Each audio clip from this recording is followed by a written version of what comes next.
My husband's affair partner was my own sister, and my parents knew for 2 years. Let me tell you about Nina before I tell you what she did, because I think it matters. I think the person someone is, the history you have with them, the love that was real, makes the betrayal mean something different than it would otherwise. It makes it heavier, more complicated, harder to put down. Mina is 3 years older than me. Growing up, she was everything I wanted to be. Louder, more confident, the kind of person who walked into a room and rearranged it simply by being in it. She had our mother's dark hair and our father's sharp sense of humor, and from the time I was old enough to understand what it meant to admire someone, I admired her. We fought the way sisters fight, over clothes, over boys, over the bathroom in the morning. But underneath all of it was something solid, something I believed in completely. We were sisters. We were on the same side. Whatever else happened in our lives, that was fixed. That was permanent. When I was 22 and going through the worst heartbreak of my young life, a relationship that had lasted 3 years and ended badly, Nina drove 4 hours to be with me. She slept on my couch for a week. She made me eat when I didn't want to eat and watched terrible movies with me, and told me with total certainty that I was going to be fine, that someone better was coming. She was right. Someone better was coming. His name was Marcus. I met Marcus at 24 at a friend's engagement party. He was tall, quiet in a thoughtful way,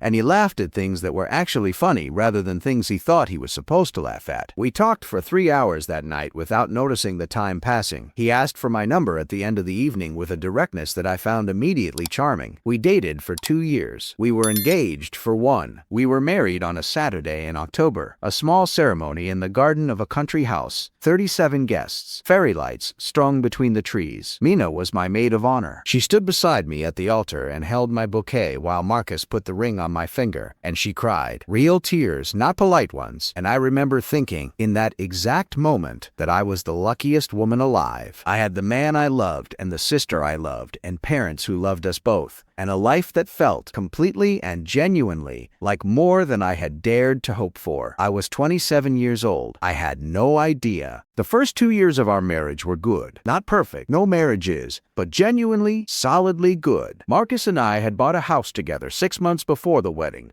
a semi-detached place in a quiet part of the city that we spent the first year slowly making our own. He worked in finance. I worked in communications for a mid-sized nonprofit. We had different hours, different rhythms, but we found our way to each other at the end of each day in the way that couples do when they are building something real. The trouble, when it came slowly, the way real trouble almost always does. Marcus began working later, not dramatically, not the sudden, unexplained absences of a man who has clearly done something wrong. Gradually, an extra hour here, a late dinner with clients there. He traveled more frequently for work. His company was expanding into new markets, which his colleagues confirmed when I met them at events, which made the hours easier to accept. He became quieter at home. Not cold, never unkind, just slightly further away than he used to be. As if he were carrying something heavy that he hadn't decided yet whether to share. I attributed it to work stress, to the pressure of his role. I was patient with it the way you are patient with someone you trust. Looking back, I was not patient. I was blind. There is a difference. Mina, during this same period,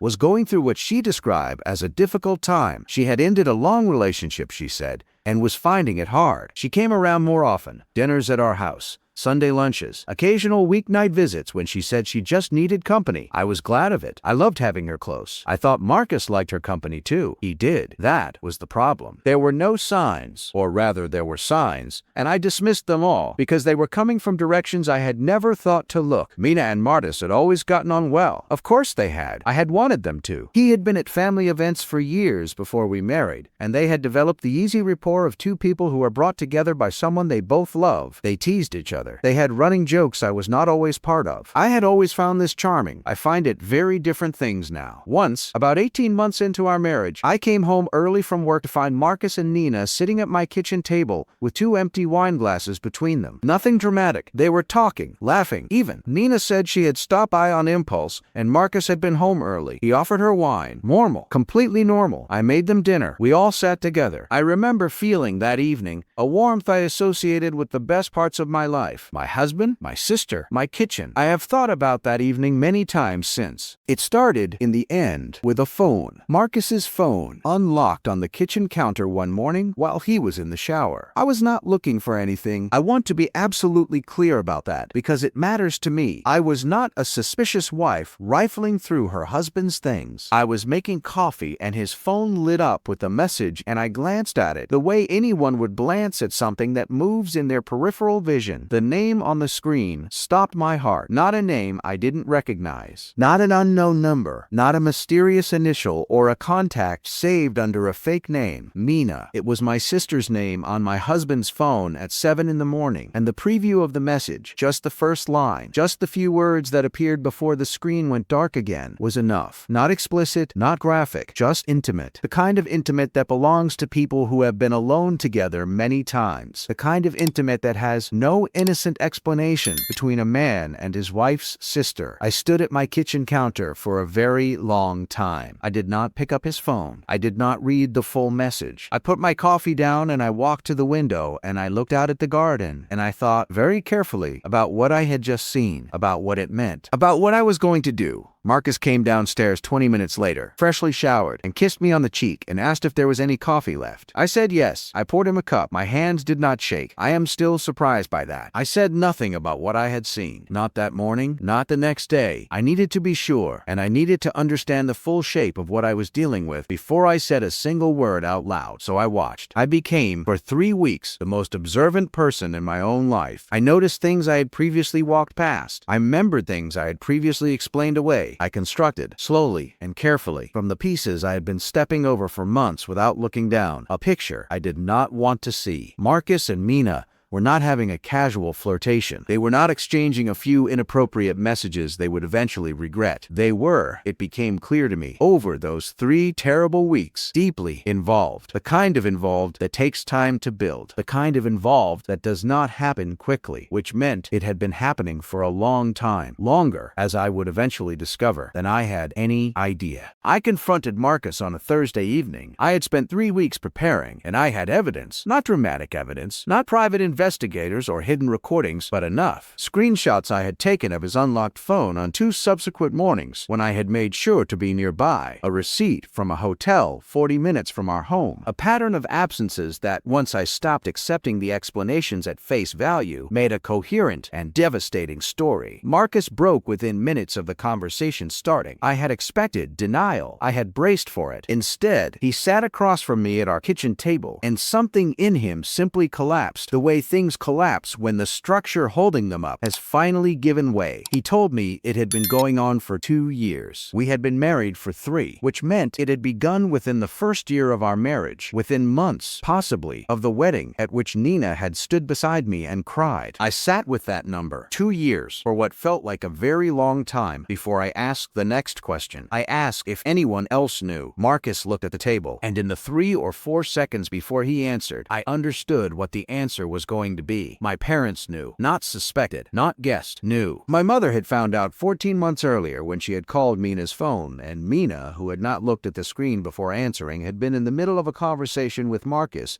that made everything clear. My mother had hung up. She had told my father, and then, and this is the part I have spent the most time trying to understand, they had decided together not to tell me. They had decided to protect the family, to wait and see if it resolved itself, to not cause a disruption, to not make a difficult situation worse. These were the words my mother used. Later, when I finally sat across from her and made her say out loud what she had done, to not cause a disruption. I had been living in a house with a man who was sleeping with my sister, attending family dinners where my parents looked at both of them and looked at me and said nothing. For 14 months, every birthday, every holiday, every Sunday lunch, every time Mina hugged me goodbye at the door and my parents watched, they had known, and they had chosen, repeatedly, every single time they saw me, not to tell me. That, in the end, was the thing that broke me the most. Not Marcus, not even Mina, but my parents, the people who were supposed to protect me above everyone else, choosing consciously and consistently not to. I called Mina the morning after my conversation with Marcus. I did not give her any warning. I simply called her the way I had called her 1,000 times before, and when she answers, I said, I know everything, and I need you to come here. She came. I will say this for her, she came. She did not pretend. She did not construct a story. She walked through my front door, and she looked at me, and she started crying before either of us had said another word. Big, heaving, ugly crying. The kind that doesn't perform itself. I did not comfort her. That was one of the hardest things I have ever done, standing in front of my crying sister without reaching for her, because my instinct, even then, even in that moment, was to make it better for her. 27 years of loving her were not gone overnight. They were just buried under something I didn't yet have words for. She told me she was sorry many times, in many ways. She told me she had tried to end it, that it had gotten out of hand, that she hated herself, that she loved me, that she didn't know how it had happened. I listened to all of it. I let her finish, and then I said, very quietly, that I needed her to leave. She left. My parents were harder, not because the conversation was more dramatic. It was, in some ways, quieter, but because what they had done required a different kind of reckoning. Marcus had betrayed his vows. Mina had betrayed her sister. Those betrayals were enormous. But my parents had made a choice, a deliberate, sustained, repeated choice, to watch me live inside a lie they could have ended. And they had made that choice not once, but every day for 14 months. I drove to their house on a Saturday morning.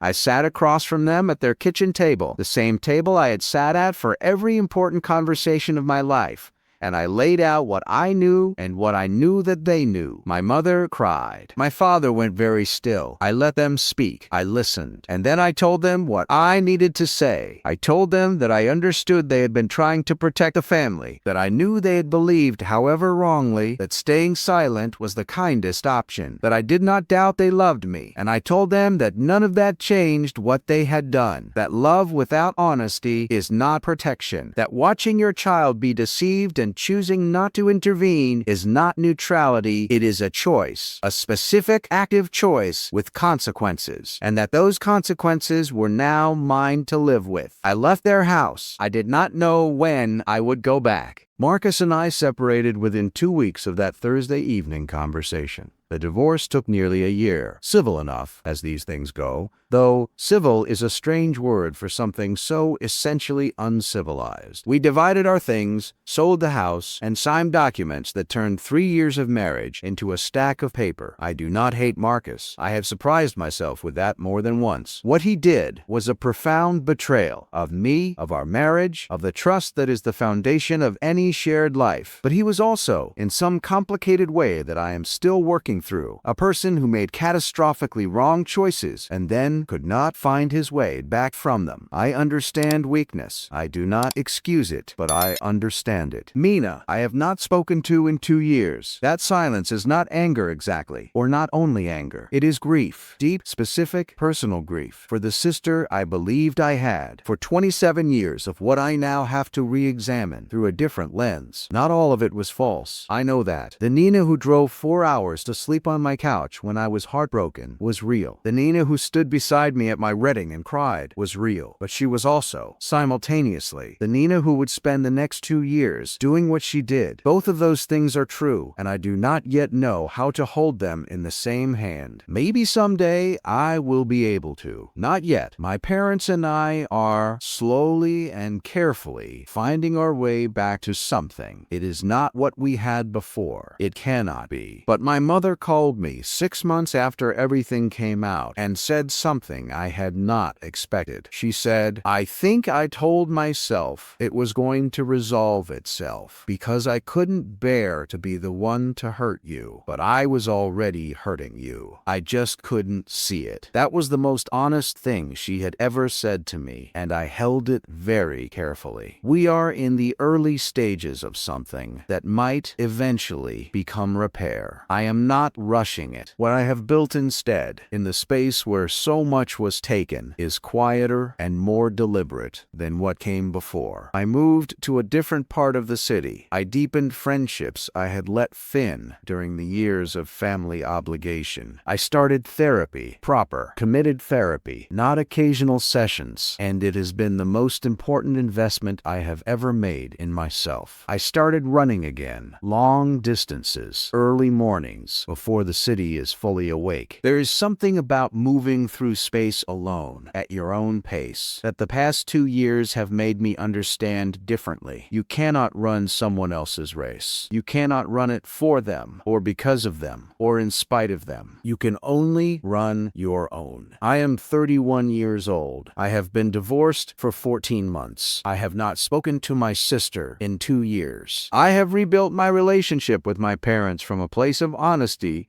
that we did not have before, which is both harder and better than what came before it. And I am genuinely and not performatively okay, better than okay, on most days. And that is the story I heard online. Leave a comment below. Tell me which part of this story stayed with you longest. And if you have a story of your own, something you have been holding, something you read online that made you feel less alone at 2 a.m., send it to us. We read every single one. Subscribe to Heard It Online. New stories every week.